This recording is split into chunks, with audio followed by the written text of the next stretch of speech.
Hi everyone. So this next lesson, well, a couple of lessons, because as you'll have seen on Go for Schools, the second lesson is actually a video that we would have shown you in class anyway.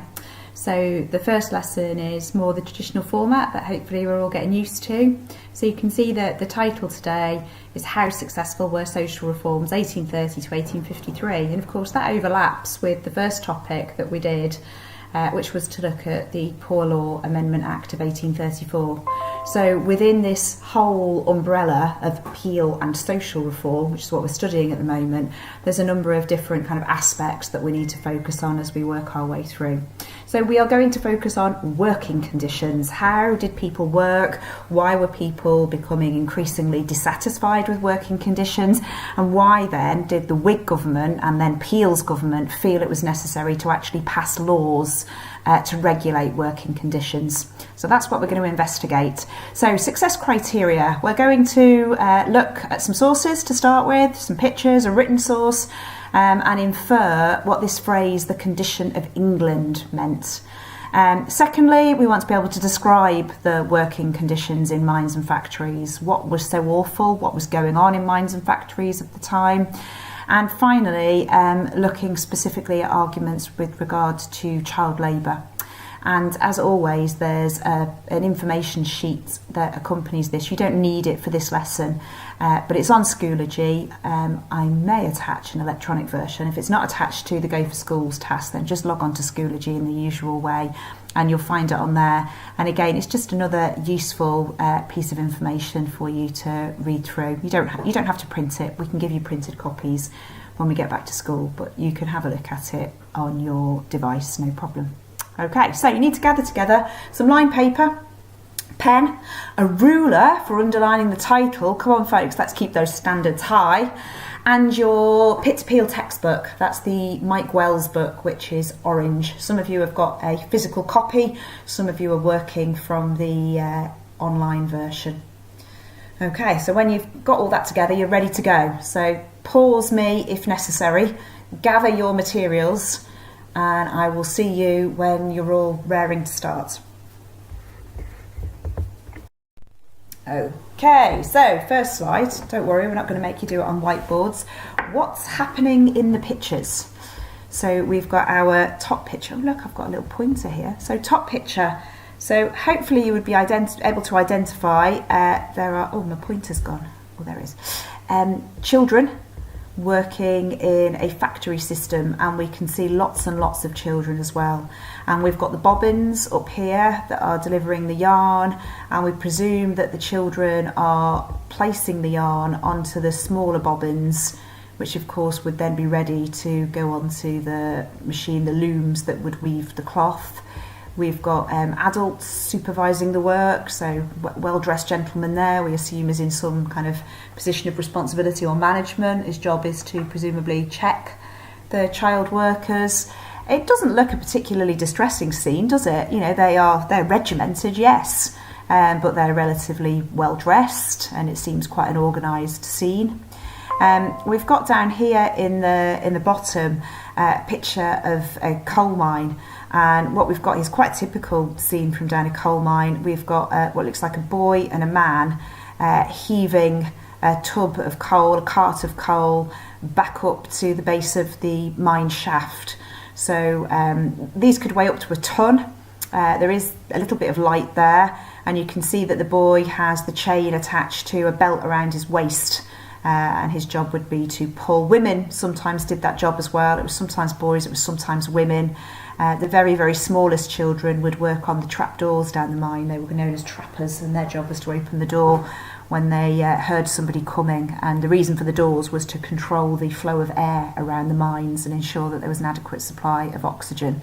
So pretty dark and dirty and miserable job for a child. Pretty dark and dirty and miserable job for a man, to be honest. And you see them stripped to the waist because it's hot quite often down the mines. They're doing a physical job. And finally, for many people on a basic wage, they don't want to ruin their clothes because they can't afford to replace them.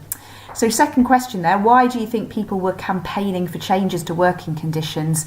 So the common factor between each of these two pictures is the issue of child labour. and how far children should be performing physical labour separated from the families. It's interesting when you put it into context. In Victorian society, children were not afforded the special status that they have today. We're used to children today being protected by special laws that kind of protect them from abuse, neglect, all sorts of things.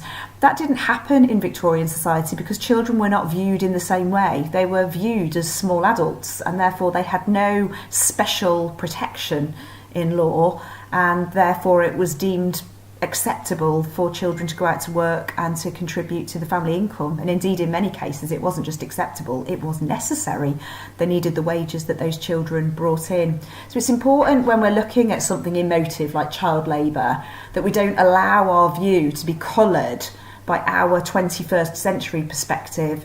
The way that people in the 1830s and 40s thought about child labour would have been quite different. So it's important to get that historical perspective so that you can comment, authoritatively on sources as they come up. Right, let's move on. So, a written source now on the condition of England, and this was our first success criteria for today, was to work out what this phrase, the condition of England, actually means.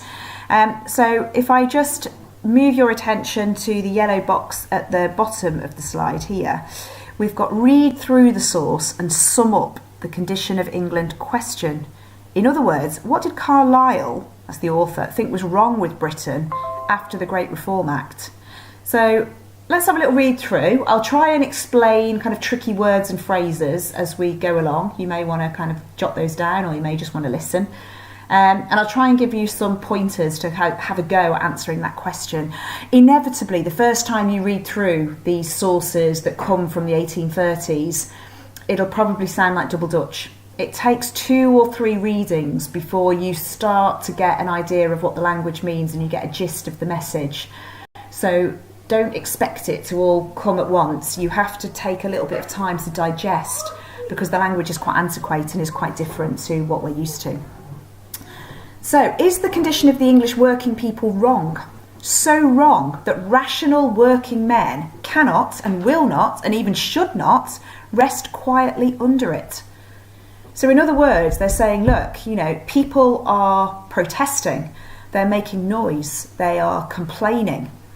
And that suggests that the condition of the English workers is in the wrong, is causing this unrest. Okay, so something to think about. Moving back to the source, I'll try and put my pointer where I am. There we go. When the thoughts of a people in the great mass of it have grown mad, the combined issue of that people's workings will be madness and ruin. Sanity will have to be recovered for the general mass, otherwise coercion itself will cease to have any force. So again, a deliberate kind of attempt to say that the working class are mad, they're angry, and no good can come of that. Madness and ruin will be the result. Sanity has to be recovered. In other words, we have to put this right. We have to address these concerns and these issues that the working class have. Otherwise, coercion itself will cease to have any force. So coercion is the use of force. So, even sending in the army will not be effective unless we address the underlying issues that are causing the workers to be angry in the first place. Okay, moving on to paragraph 2. We have heard it asked why Parliament does not address this question of the working classes and the condition or disposition they are in. Truly, to a remote observer of parliamentary procedure, it seems surprising. A reformed Parliament, one would think, should inquire into popular discontent before they get to the length of pikes and torches. So that's fairly self-explanatory, I think. It's essentially saying, look, why aren't Parliament doing anything about working conditions? Why are they not tackling this issue of how people are being expected to work? And we think back, of course, to those pictures that we've just looked at of the boy and the man down the mine, or the rows of children working long hours in the textile factory. And just to be sure that we're all happy with pikes and torches. So a pike is a long pointy stick, of the type of farm worker might wave in the air, or, think English Civil War. And torches, we're not talking flashlights, they're talking flame, at the end of a stick. So again, can be used as a weapon. So we're talking here about, weapons being used, protests, kind of, descending into violence. Okay, back to the source here. Reading Hansard's debates. So Hansard's debates is the process by which they wrote down the debates that were happening in Parliament. So in other words, reading what's gone on in the House of Commons. One hears all manner of questions and subjects, except simply this alpha and omega of all. Surely, honourable members ought to speak of the condition of England question 2. So, reading what's going on in Parliament, we hear lots of things, but we don't hear this issue. So alpha and omega, I'm sure you all know, first and last letters of the Greek alphabet. So the most important letters, some would say, of the Greek alphabet. So in other words, we're hearing all sorts of things being discussed in Parliament, but not this most important subject. And honourable members is a reference to MPs. So surely MPs ought to talk about the condition of England.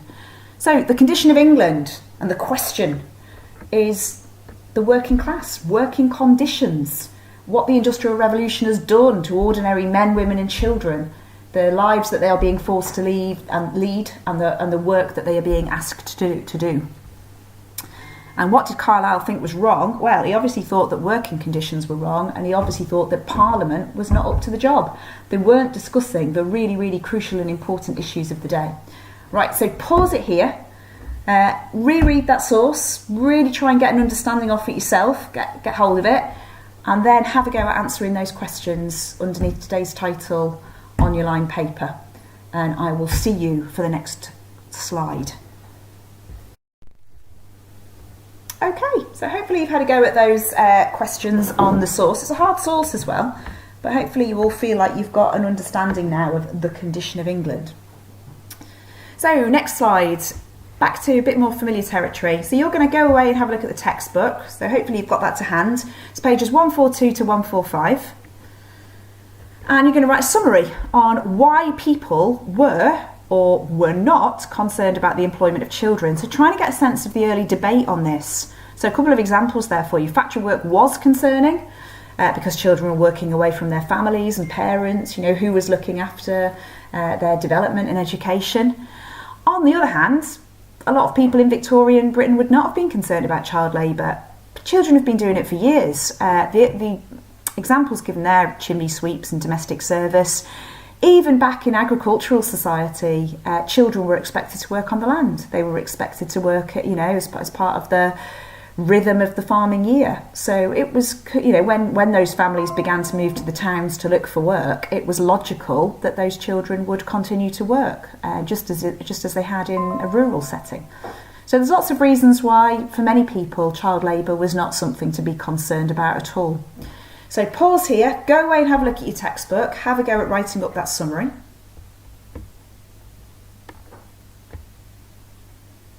Okay, hopefully you're back again. And final thing, hopefully you don't need to reread the textbook, but third question for you, explain what was the greatest obstacle to social reform. So why were Parliament reluctant to tackle working conditions? So was it to do with the economy? Child labour is cheap. So many factory owners would have been concerned that limitations on child labour would have affected their profits. They would have had to have paid more to adults to do that work. So child labour, made your business more profitable. Vested interests in Parliament. Again, a number of MPs would have supported the idea of child labour because their voters, their constituents, the people that were voting them into power, were in support of child labour.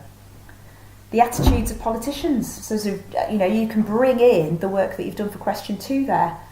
For many people in Victorian Britain, the idea of children working was not shocking, and therefore it was not an issue that seemed urgent to be addressed. It didn't seem that it was an issue that they needed to debate and sort out. And finally, surprisingly in some cases, the attitudes of working families, some of the most vociferous, some of the most vocal supporters of child labour were the families themselves, because they absolutely relied on those extra wages and were horrified at the thought of the children not being able to work. And not just from a financial point of view, it raised the question of what did you do with your children all day? If they weren't in the factory, you couldn't just leave them unattended all day. And that raised the prospect, which again, very frightening, of a parent having to also give up work to stay at home and look after young children. or perhaps an older sibling having to give up their wage and stay at home and look after the younger ones. Families did not support that. For many of them, that would have taken them under the poverty line, leaving them unable to afford just the basic necessities of kind of shelter and food to get them through the week. So again, it might be an idea to use those as subheadings and jot down a couple of bullet points underneath each one, just to summarise the reasons why parliaments were reluctant to undertake social reform. So you need to pause while you do that. Okay, so ready to move on to the next slide. This is just an example for the second thing that we asked you to do. So number 1 was to read the textbook, and number 2 was to summarise reasons for concern or non-concern about child labour. So we've done it for you because we're nice like that. So just check your work really here. So 1 in 6 factory workers were under 14. So that is a concern. It was very, very widespread. It was immoral because although the children were supervised, they were not working alongside parents. And that's the difference. In an agricultural society, yes, children worked, but they worked with the parents. They worked as a family. So now what we're seeing when children go into the factories is that they don't see their parents. It's exploitative. Children get paid less, that kept wages low, and some people would argue that it took jobs away from adults who were in need of employment. And finally, the Great Reform Act had raised hopes that, the reform to the electoral system in 1832 was just the start of a new dawn, and that government now would start to address the needs of the working people, and one of those needs, as identified, was the issue of child labour. Defence, there's no compulsory education, so natural for children to work. Kept them off the streets. It meant you knew where your child was. They were safe. Children in factories worked indoors and were not idle. And of course, looking back to our work on poverty, we know that Victorian attitudes were that idleness was a sin. It was bad to be idle. So keeping busy was a positive thing. And finally, as we've already said several times, they contributed to the family income. So just double check what you had for number 2. Make sure that you've got those points, and if not, pause it here and add them in.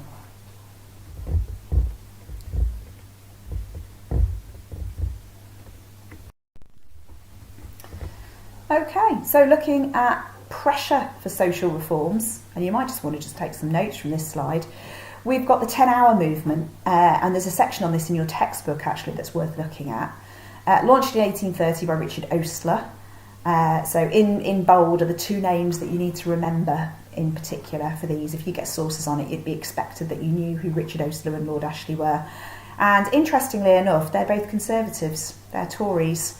But they're Tory MPs, and they support the idea of a 10-hour maximum working shift. Ashley's 10-hour bill eventually became the 1833 Factory Act, but a 10-hour day was not granted.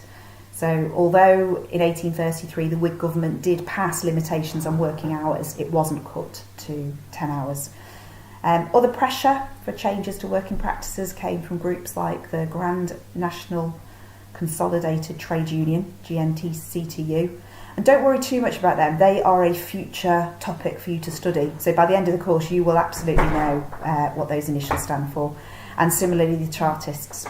However, the groups had much less success. So we're just kind of pointing forward to some things that you will need to know. Okay, so that's the end of the first lesson. So I'll just nip over to this slide, which is just to run through our success criteria and make sure you're happy.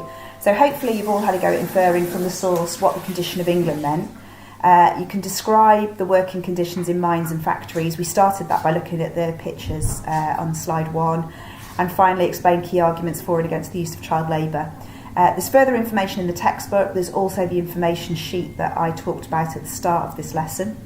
For the second lesson, you need to watch the Time Watch documentary, and you need to answer the questions. So the questions are not only on the PowerPoint, which you can get from Schoology anytime, but I've also attached the question sheet to the Go for Schools instructions as well. And that gets you well started on the issue of working conditions. So I hope you've enjoyed it. It's a great, fun topic to cover. and, you know, be thankful that we might be confined to our houses, but hey, look, at least we're not working down a mine. Okay, take care, guys. Speak to you soon. Get close to the